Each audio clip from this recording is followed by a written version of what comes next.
Pemirsa, 3 partai pengusung Anies Muhaimin mendukung penggunaan hak angket kecurangan pemilu. Hak angket ini dinilai bisa menjadi jalan untuk menelanjangi dinasti politik Presiden Joko Widodo yang diduga curang dalam pemilu 2024.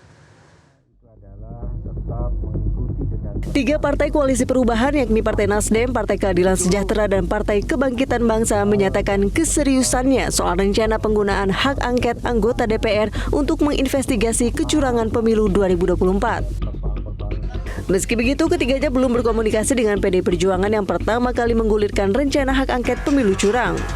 PDIP menyatakan masih membahas rencana hak angket bersama para elit parpol. Untuk mewujudkan hak angket ini tentu perlu ada komunikasi di lintas elit-elit partai, terutama pimpinan-pimpinan partai, untuk kemudian kita mempunyai positioning yang sama terhadap materi daripada hak angket ini. Gitu.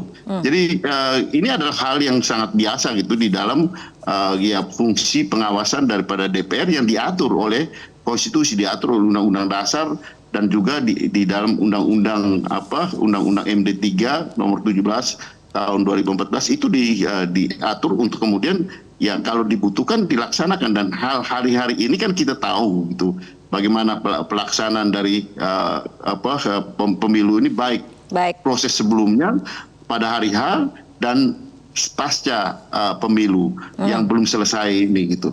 Dan ini menyangkut penghitungan yang sedang berjalan. Jadi ini bukan sekedar sengketa pemilu, tetapi menyangkut keseluruhan dari pelaksanaan penyelenggaraan pemilu ini. Bola hak angket kini di tangan PDIP yang kelihayannya dinanti dalam mengajak bicara partai-partai di parlemen untuk menunjukkan keseriusannya sebagai lokomotif hak angket kecurangan pemilu. Jika hak angket sudah bergulir di parlemen, bolanya bisa menggelinding hingga ke dinasti politik Presiden Joko Widodo.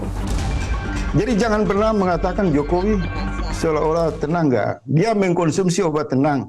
Tetapi reaksi-reaksi di lingkaran istana menggambarkan sisi dalam Jokowi yang sangat ketakutan.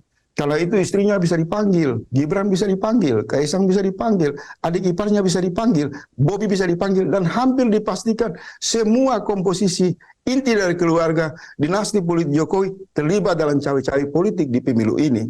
Semua berpotensi diseret ke hak angket dan dipertanyakan di ruang publik secara terbuka. Apa tidak meleleh itu mereka? Mereka akan kehilangan hak proteksi, fasilitas yang selama ini melindungi mereka dengan kebal hukum, melindungi mereka dari pertanyaan-pertanyaan publik di wilayah penyelidikan formal. Maka tiba-tiba hak angket membuka, meruntuhkan semua keistimewaan kekuasaan, dan satu persatu dari Jokowi dan keluarganya akan diminta pertanggungjawaban dalam tanda petik pengadilan versi konstitusi di ruang publik. Jelajahi cara baru mendapatkan informasi. Download Metro TV Extend sekarang.